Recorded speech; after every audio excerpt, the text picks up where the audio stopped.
Hello friends, so welcome back to my channel your knowledge vault. आज हम कुछ नया पढ़ने वाले हैं। हमने प्रीवियस ईयर क्वेश्चंस कर लिए थे, जो हमने पढ़ा था उसके ऊपर बेस्ड जितने भी क्वेश्चन CSI या नेट में पूछे गए थे वो हमने कर लिए थे। अब हम नया शुरू क्या करेंगे, आज हम सोल्यूशन के बारे में पढ़ेंगे। सोल्यूशन क्या होता है, किस तरह के सोल्यूशंस होते हैं, कितने टाइप के सोल्यूशंस होते हैं और सोल्यूशंस कैसे बनाए जाते हैं। ठीक है, तो लेक्चर शुरू करने से पहले अगेन, अगर आप लोग ने मेरे चैनल सब्सक्राइब नहीं किया है अभी तक तो प्लीज़ चैनल सब्सक्राइब कर लें और अपने फ्रेंड्स के साथ शेयर कर दें। अगर आपको अच्छा लगे तो लाइक भी कर दें। तो चलिए लेक्चर शुरू करते हैं। Solution, what is solution? Solution क्या है? Solution is the result of dissolving a solute in a solvent. अब सोल्यूट क्या है और सॉल्वेंट क्या है? Solute is a substance that is dissolve in a solvent. एक सॉल्वेंट है और एक सोल्यूट है, और सॉल्वेंट के अंदर अगर हम सोल्यूट को डिज़ोल्व करेंगे तो बनने वाला रिजल्टेंट जो मिक्सचर होगा उसे हम क्या कहेंगे? सोल्यूशन कहेंगे। तो a solvent is a substance which can dissolve other substance. Solvent एक ऐसा सब्सटेंट है जो दूसरे सब्सटेंसेस को डिज़ोल्व कर सकता है खुद में, और फिर क्या बनाता है? सोल्यूशन बनाता है। तो how to make a solution? We add solution, we add solvent and then add solute and stir it and it becomes solution। ठीक है, solubility is a measure of how well one substance dissolve in other। solubility का मतलब क्या है कि कितना ज़्यादा एक सोल्यूट किसी सॉल्वेंट में मिक्स होता है या डिज़ोल्व होता है, इसे हम solubility से मापते हैं। Types of solution. अब सोल्यूशन कितने तरह के हो सकते हैं? सोल्यूशन बेसिकली 3 टाइप्स के होते हैं: unsaturated, saturated and super saturated. Unsaturated solution is a solution in which more solute can be dissolved at a given temperature. मतलब इसमें अभी इतनी कैपेबिलिटी बाकी है कि इसके अंदर हम और सोल्यूट ऐड कर सकते हैं किसी भी गिवन टेम्परेचर के ऊपर। Saturated solution is a solution containing the maximum amount of solute that will dissolve at a given temperature। किसी भी गिवन टेम्परेचर के ऊपर सैचुरेटेड सोल्यूशन वो सोल्यूशन होता है जिसके अंदर हम इतना सोल्यूट ऐड कर चुके हैं ऑलरेडी कि अब इसमें हम और सोल्यूट ऐड ना कर सके, मतलब मैक्सिमम अमाउंट ऑफ सोल्यूट उसके अंदर ऐड किया जा चुका है। ठीक है, क्या कहने का मतलब है इसका? No more solute dissolves. ठीक है, A supersaturated solution is a solution that contains more solute than would dissolve in a saturated solution at a given temperature। इसमें हमने इतना ज़्यादा सोल्यूट डाल दिया है कि अब इसके अंदर हम कुछ और ऐड कर ही नहीं सकते, यानी ये अब अनस्टेबल हो गया है, क्रिस्टल फॉर्म बन गया है, मतलब अब डिज़ोल्व ही नहीं हो रहा है इसके अंदर। नीचे जो है देखिए, यहाँ पर आप देख सकते हैं कि यहाँ पे अब क्रिस्टल्स बन गए हैं, ये पूरी तरह से डिज़ोल्व नहीं हो रहा है, इट बिकम्स अनस्टेबल और क्रिस्टल फॉर्मेशन यहाँ पर हो गया है। तो इसे हम क्या कहेंगे? Super saturated solution. तो इंक्रीजिंग कंसंट्रेशन की जब बात करते हैं तो सबसे कम कंसंट्रेशन किस में होगी? अनसैचुरेटेड सोल्यूशन में, उसके बाद सैचुरेटेड में होगी, और सुपर सैचुरेटेड सोल्यूशन में सोल्यूट की कंसंट्रेशन सबसे ज़्यादा देखी जाएगी। समरी की बात करें तो हम देख सकते हैं कि there is a solute plus solvent, it becomes solution. Unsaturated solution जो होते हैं they can be of 2 types, dilute and concentrated. Dilute मतलब जिसके अंदर हल्का सा सॉल्यूट है। कंसनट्रेटेड मैं आपको एक नॉर्मल लैंग्वेज में बता रही हूँ। कंसनट्रेटेड का मतलब जिसके अंदर बहुत ज़्यादा सॉल्यूट है ना। इसके कंपैरिजन में जब सॉल्यूट की मात्रा बहुत ज़्यादा है इसके अंदर, तो यहाँ पे क्या हो गया, देखिए कलर भी यहाँ पे डार्क है और यहाँ पे लाइट है, यानी ये डाइल्यूट सोल्यूशन है और ये कंसनट्रेटेड सोल्यूशन है। सैचुरेटेड, इसमें और अब ऐड नहीं किया जा सकता। सोल्यूबल, जो सोल्यूबल हो चुका है, यानी they can dissolve in the liquid. Insoluble, जो कि डिजॉल्व नहीं होता है लिक्विड के अंदर या गिवन सॉल्वेंट के अंदर। ठीक है, सोल्यूशन को हम किस किस तरीके से बना सकते हैं? तो सबसे पहले अगर परसेंटेज कंसंट्रेशन हम बनाते हैं, परसेंटेज के बेसिस पर अगर हम सोल्यूशन बनाते हैं तो 3 तरह से सोल्यूशन बनते हैं: W/W, W/V एंड V/V। यानी ग्राम्स में, W/W का मतलब ग्राम्स को ग्राम्स में, यानी mass of solute in mass of solution, यानी इतने ग्राम सोल्यूट, या जैसे हम कहें 10 ग्राम सोल्यूट इन 100 ग्राम वाटर, या किसी सॉल्वेंट के अंदर इंटू 100। तो ये क्या हो जाएगा हमारा? W is the weight same as mass. W क्या है? वेट है, वेट। और यहाँ पे मास के अंदर सेम लिया गया है, कितना मास है उसका, उसको सेम मेजर किया गया है W वेट से। W/V अगर हम कहें 10 gram of solute, 10 gram of solute in 100 ml of water या सॉल्वेंट, ठीक है, वाटर या सॉल्वेंट। V/V अगर हम ये कह दें कि 10 ml of solute in 100 ml of solvent, ठीक है। ये बहुत इजी सी चीज़ थी, आप समझ गए होंगे, क्योंकि परसेंटेज में कैलकुलेट कर रहे हैं तो यहाँ पे मल्टीप्लाइड बाय 100 है, मल्टीप्लाइड बाय 100 है, ठीक है। पार्ट्स पर मिलियन, ये बेसिकली हमारे बहुत ज़्यादा काम में आता है। पार्ट्स पर मिलियन में बहुत ज़्यादा हम जब हम लैब में काम करते हैं तो पार्ट्स पर मिलियन में हमें बहुत ज़्यादा, बहुत बार, जैसे कि एंजाइम वगैरह ऐड करते हैं तो पार्ट्स पर मिलियन में हम ऐड करते हैं। तो पार्ट्स पर मिलियन किस तरह से बनाते हैं, ये देखिए 1 ग्राम सोल्यूट इन 10⁻⁶। मिलियन का मतलब क्या है, 10⁻⁶। तो 1 ग्राम सोल्यूट इन 10⁻⁶ ग्राम सोल्यूशन। अगर इसकी यूनिट्स को थोड़ा चेंज करते हैं तो 1 milligram in 1 kilogram, 1 milligram solute in 1 kilogram. इसको आप याद रखेंगे तो आपके लिए अच्छा रहेगा। 1 ग्राम सोल्यूट इन 10⁻⁶ ग्राम सोल्यूशन। इससे आप ये भी निकाल सकते हैं 1 ग्राम को हम कितने mg लिख सकते हैं। 1 ग्राम का मतलब 10⁻3, ठीक है, और यहाँ पे कितना है 10⁻3 है, और 10⁻3, तो ये इससे अगर ये कैंसिल हो जाता है तो यहाँ पे अगेन 10⁻3, ये कितना आ गया किलोग्राम। 10⁻3 ग्राम कितना होता है, किलोग्राम। तो अगर इसको हम mg में लिखते हैं तो 1 मिलीग्राम इन 10⁻3 ग्राम, यानी कि 1 किलोग्राम सोल्यूशन। तो 1 milligram in 1 kilogram solution is parts per million. For dilute aqua solution हम कैसे मेजर करते हैं, mg को लीटर में मेजर करते हैं, ठीक है। डाइल्यूट एक्वा सोल्यूशन के लिए मतलब ये W/W है तो ये W/V है। W/V अगर हम मेजर कर रहे हैं तो माइक्रोग्राम को हम किस में ले रहे हैं, लीटर में ले रहे हैं, ठीक है, यानी माइक्रोग्राम पर लीटर सोल्यूशन, ठीक है, क्योंकि किलोग्राम वही होता है 10⁻3 ग्राम। इसी तरीके से 10⁻3 ml कितना होगा, 1 लीटर, 1 लीटर हो जाएगा ना। तो यहाँ लिख देंगे हम 1 लीटर, और कितने में 1 mg इन 1 लीटर। V/V लेंगे तो 1 माइक्रोलीटर इन 1 m की जगह यहाँ पे क्या जाएगा, माइक्रोलीटर। 1 माइक्रोलीटर सोल्यूट इन 1 लीटर सोल्यूशन, ठीक है। चलिए अब एक एग्जांपल हम लेते हैं कि अगर क्वेश्चन इस तरह से आ जाए। अगर क्वेश्चन जैसे पूछा गया है, कंसंट्रेशन हमको कैलकुलेट करनी है ppm में, ppm में हमको कंसंट्रेशन कैलकुलेट करनी है ग्लूकोज की। ग्लूकोज में किस सीरम सैंपल कितना है 25 microlitre was analysed for glucose content and found to contain 26.7 microgram. कितनी है 26.7 माइक्रोग्राम। तो इसको हम कैसे करेंगे, माइक्रोग्राम को ppm में कन्वर्ट करना है, तो माइक्रोग्राम है, ठीक है। तो माइक्रोग्राम को हम सबसे पहले किस में लिखेंगे, mg में। तो mg में अगर हम इसको लिखते हैं, mg में अगर हम इसको लिखते हैं तो क्या हो जाएगा, ये 26.7 डिवाइडेड बाय 10⁻3, यानी कि 26.7 into 10⁻³ micro milligram divided by किस में है, ये माइक्रोलीटर में। इसको अगर हम लीटर में कन्वर्ट करेंगे, इसको हम अगर लीटर में कन्वर्ट करते हैं तो लीटर में कन्वर्ट करने के लिए क्या करेंगे, इसको 25 डिवाइडेड बाई 10⁻6, ठीक है। तो ये क्या हो जाएगा 25 इंटू 10⁻⁻6 लीटर, ठीक है। अब अगर हम इसको कैलकुलेट करते हैं तो हमारा जो आंसर आएगा वो आएगा 1.07 इंटू 10⁻³ माइक्रोग्राम पर ml, ठीक है, या फिर mg पर लीटर, ठीक है। लेकिन हमको ppm में निकालनी है तो ये भी हमारा आंसर, ये भी सही होगा, ये भी सही होगा, क्योंकि दोनों यूनिट क्या है यहाँ पर सेम है, ठीक है। तो 1.07 इंटू 10⁻³ ppm में हमारा आंसर आ जाएगा।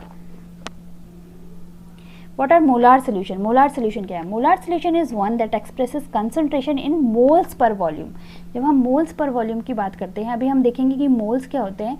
moles per volume की बात करते हैं तो यहाँ पर हम मोल पर लीटर की बात कर रहे हैं, इसको हम एब्रिविएट कर सकते हैं, एम से भी रिप्रेजेंट कर सकते हैं। तो इस केस में जो सोल्यूशन बनता है उसे हम कहते हैं मोलार सोल्यूशन। अभी तक हमने क्या क्या देखा, परसेंटेज सोल्यूशन देखा, पीपीएम सोल्यूशन देखा, अब हम देख रहे हैं मोलार सोल्यूशन। मोलार सोल्यूशन, तो molar solution is prepared using a balance two way moles. Moles को किस में नापते हैं हम, ग्राम में, ठीक है। और वैल्यूमेट्रिक लीटर्स नापने के लिए। एल को क्या है, नॉट वाटर, एल क्या है, वाटर नहीं है इसके अंदर, एल एंटायर वॉल्यूम है। मतलब वाटर के अंदर अगर हम किसी के मोल्स या ग्राम्स ऐड कर रहे हैं तो ऐसा नहीं है कि 10 + 90, ये नहीं है।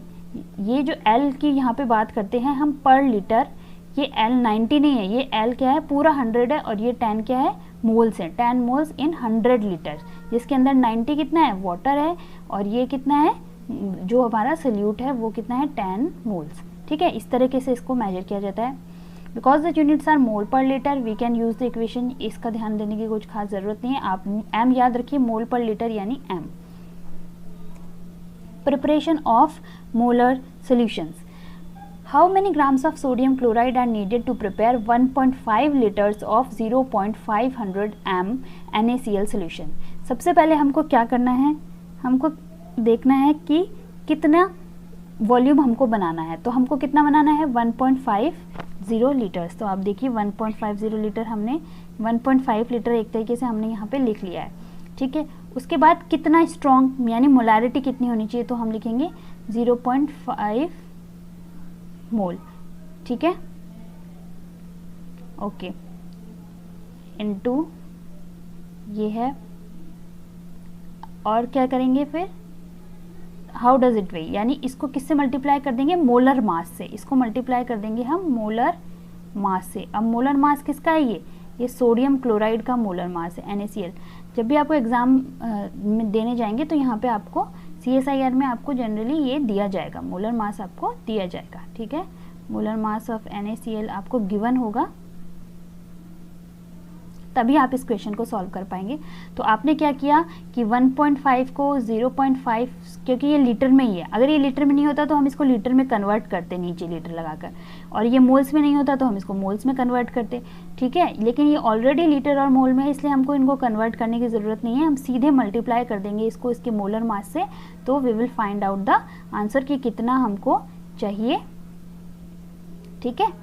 क्योंकि मोलारिटी क्या होती है, मोलारिटी होती है मोल अपॉन वॉल्यूम, ठीक है, लीटर, ठीक है, ये होती है मोलारिटी। तो मोल क्या हो गया, मोल हो गया लीटर इंटू मोलारिटी, ठीक है, लीटर इंटू मोलारिटी हो गया। और मोल क्या होता है, यहाँ पे अगर हम मोल को ग्राम में कन्वर्ट करते हैं तो अभी हम देखेंगे कि ये हम कैसे कैलकुलेट करते हैं। Calculations with molar solution, again वही है, how many moles of NaCl are required. तो मोल्स के लिए हमने देखा, क्या फॉर्मूला देखा था हमने अभी, L into M is equal two moles, ये देखा, उससे हमने सॉल्व कर दिया, इसको इससे मल्टीप्लाई किया 7.5 को, इससे मोलारिटी से मल्टीप्लाई कर दिया, और यहाँ पे हमें मोल्स मिल गए, ठीक है। हाउ मैनी ग्राम्स ऑफ, जब ग्राम की बात कर रहे हैं तो अगेन वही क्या करना है, हमें इसे एटॉमिक, इसके जो मॉलिक्यूलर मास है, इसका जो मॉलिक्यूलर मास है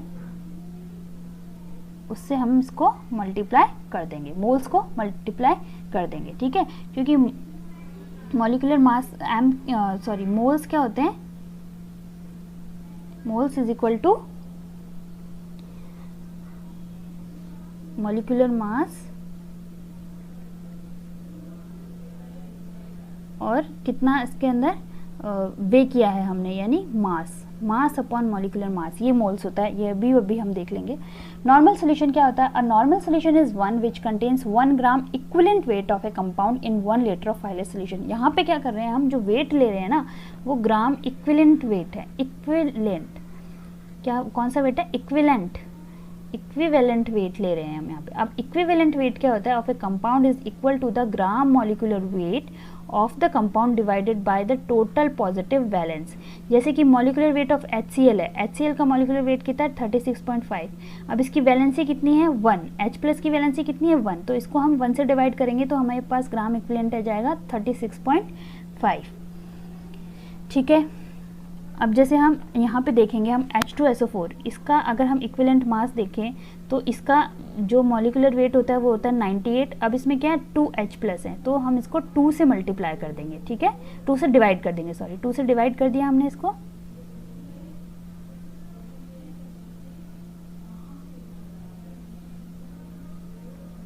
ये देखिए हमने इसको 2 से डिवाइड कर दिया यहाँ पर, ठीक है। तो ये कितना हो जाएगा 49, इसका इक्विवेलेंट वेट कितना हो जाएगा 49।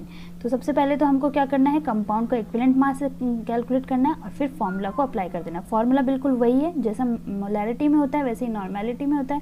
इसके अंदर उसमें क्या करते हैं हम डायरेक्ट मास, यहाँ पे क्या लिखेंगे हम, gram equivalent mass upon gram equivalent mass upon क्या था हमारा, लीटर, ठीक है, लीटर यानी सोल्यूशन जो भी है हमारा लीटर में, और फिर इसको हम आगे सॉल्व कर सकते हैं, ठीक है।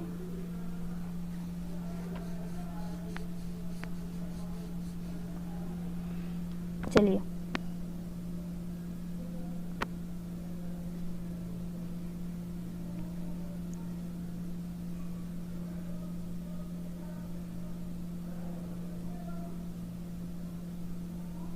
सॉरी यहाँ पे थोड़ी मिस्टेक हो गई है, ये फॉर्मूला इस तरह से नहीं होगा, कुछ ये फॉर्मूला कुछ इस तरह से होगा, ग्राम ऑफ नीडेड यानी N into equivalent mass into volume is equal to grams कितने हमको चाहिए, यानी कि N is equal to grams upon litre, ये तो रहेगा ही, और इक्विवेलेंट वेट से भी हम क्योंकि यहाँ पे डिवाइड कर रहे हैं तो यहाँ पे ये आ जाएगा इक्विवेलेंट वेट। तो इस तरह से ये फॉर्मूला हमारा नॉर्मेलिटी का होता है, ठीक है। चलिए एग्जाम्पल देखिए, normality of H2SO4 having 49 gram of H2SO4 present in 500, ठीक है। तो हम अभी हमारे यहाँ पे मास कितना दिया हो गया, 49 दिया गया है, 49। नॉर्मेलिटी हमें फाइंड करनी है, एन इज इक्वल टू, अब इसका वॉल्यूम कितना है 500 ml, 500 ml है वॉल्यूम, तो और 49 ग्राम है, इसको हम 500 को लीटर में कन्वर्ट कर देंगे तो ये कितना हो जाएगा, हाफ लीटर हो जाएगा, यानी 1/2, ठीक है, हाफ लीटर है ये। यहाँ पे कुछ किससे मल्टीप्लाई, यहाँ पे हमें मल्टीप्लाई करना है, किससे मल्टीप्लाई करना है, इक्विवेलेंट मास। इक्विवेलेंट मास कितना होता है इसका 98 डिवाइडेड बाई 2 यानी अगेन 49। तो 49 से 49 कैंसिल हो जाएगा और नॉर्मेलिटी कितनी आ जाएगी 2n। तो ये क्या हो गई इसकी नॉर्मेलिटी। मोल कॉन्सेप्ट ये था कि मोल एक ऐसा वर्ड है जो कि किसी नंबर को रिप्रेजेंट करता है, जैसे कि डजन का मतलब होता है 12, उसी तरह से मोल का मतलब होता है 6.02 इंटू 10⁻23 इन नंबर्स। ये कौन सा नंबर है, इसे हम एवोगाड्रोस नंबर कहते हैं, एवोगाड्रोस नंबर, इसे हम एवोगाड्रोस नंबर कहते हैं।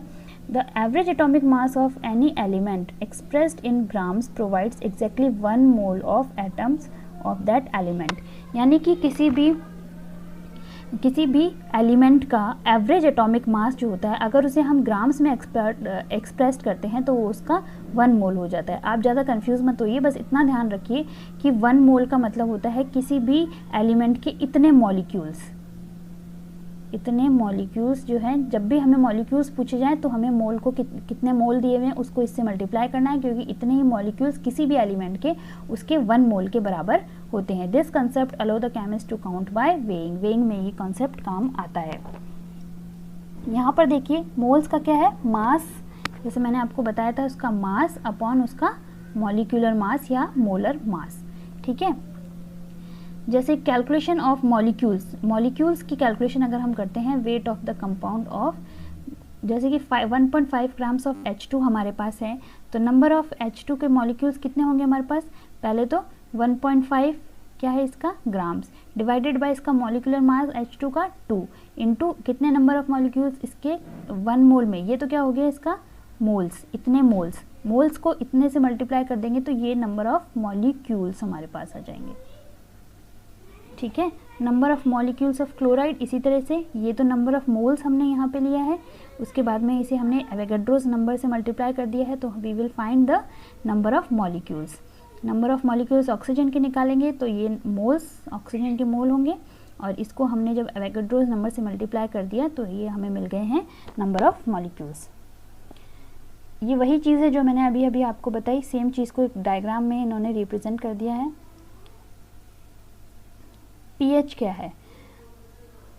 PH is the potential hydrogen, यानी किसी भी सोल्यूशन के अंदर हम बात कर रहे हैं कि किसी भी सोल्यूशन के अंदर अगर हमने कोई सोल्यूट ऐड किया है, जैसे कि हम मान लेते हैं कि HCl का सोल्यूशन है, तो मान लीजिए हमने वाटर में इसको ऐड किया है, ठीक है, तो ये जो सोल्यूशन है इसके जो H+ आयंस यहाँ पे निकलेंगे, H+ डिज़ोल्व होने पे ये आयंस में डिवाइड हो जाएगा, H+ और Cl माइनस, तो इसके जो ये हाइड्रोजन है यहाँ पे आयन पोटेंशियल हाइड्रोजन है, इनकी पोटेंसी को जानने के लिए हमारे पास कितने H+ यहाँ पर डिज़ोल्व हो रहे हैं, उसके लिए हमारे पास एक मेजर होता है जिसे हम कहते हैं pH। The pH scale measures how acidic और basic substance and is logarithmic. मतलब pH जो होता है इसको हम कैलकुलेट करते हैं pH is equal to minus log H+ की कंसंट्रेशन, यानी ये एक लॉगरिथमिक स्केल होती है, ठीक है, और इसे हम इस तरह से भी रिप्रेजेंट कर सकते हैं is equal to 1 divided by log H, और रिवर्स होती है किसके? कंसंट्रेशन के लॉग से रिवर्स होती है क्या? pH value. A pH of 7 is neutral, a pH less than 7 is acidic and greater than 7 is basic। और स्केल कहाँ से कहाँ तक रेंज करती है? 0 से लेकर 14 तक, ठीक है, 0 से लेकर 7 तक तो एसिडिक, 7 पे जो भी कंपाउंड जो भी सोल्यूशन जिसका pH 7 होता है वो न्यूट्रल होता है, इससे नीचे की तरफ अगर हम जाते हैं तो एसिडिक होता है, और इससे ऊपर की तरफ जाने पर वो कंपाउंड वो सोल्यूशन बेसिक हो जाता है। What is pH all about anyway? तो जैसे कि मैंने आपको बताया कि pH जो होता है वो माइनस लॉग H+ कंसंट्रेशन होता है, डिक्रीज इन pH यानी इंक्रीज इन एसिडिटी, यानी pH जितना कम होता है एसिडिटी उतनी ही ज़्यादा होती है। कहने का मतलब है कि एक सोल्यूशन है जिसका pH है 3 और एक सोल्यूशन है जिसका pH है 6, तो कौन सा ज़्यादा एसिडिक होगा? ये वाला मोर एसिडिक है, ये वाला लेस एसिडिक है, ठीक है। Logarithmic scale, a decrease in 1 unit is a 10x increase in H+, यानी अगर यहाँ पे ये 3 से ये 2 हो रहा है, यहाँ से 3 से क्या हो रहा है? 2 हो रहा है, तो यहाँ पे जो H+ की कंसंट्रेशन है वो कितनी हो जाएगी? वो उसमें 10 फोल्ड डिक्रीज आ जाएगा, उसमें 10x 10 फोल्ड हमको यहाँ पे ये डिक्रीज हो रहा है, तो 10 फोल्ड इंक्रीज हमको देखने को मिलेगा, ठीक है। हमारा थोड़ा लंबा जाने वाला है, हम pH में और भी एस्पेक्ट्स देखेंगे। उससे पहले मैं आपको ये बताना चाहती हूँ कि अभी तक जो भी हमने देखा प्लीज़ आप उसे एक बार रिवाइज़ कर लें, क्योंकि pH के अंदर हमारे कॉन्सेप्ट्स जो हैं वो क्लियर हो जाने चाहिए। उसी के बाद में हम आगे बढ़ेंगे और बायोकेमिस्ट्री के और जो टॉपिक्स हैं उनको हम फर्दर डिस्कस करेंगे। तो अभी के लिए इतना ही काफ़ी है। pH का इंट्रोडक्शन मैंने दे दिया है, आगे जो pH को इलैबोरेट करना है वो हम आने वाले लेक्चर में डिस्कस करेंगे कि pH के डिफरेंट मतलब pH of strong acid, pH of weak acid, pH of mixture कैसे हम सॉल्व करते हैं अगर इस पे बेस्ड क्वेश्चन एग्जाम में पूछे जाते हैं। तो चलिए अभी के लिए इतना ही, मिलते हैं अगले लेक्चर में। Thank you.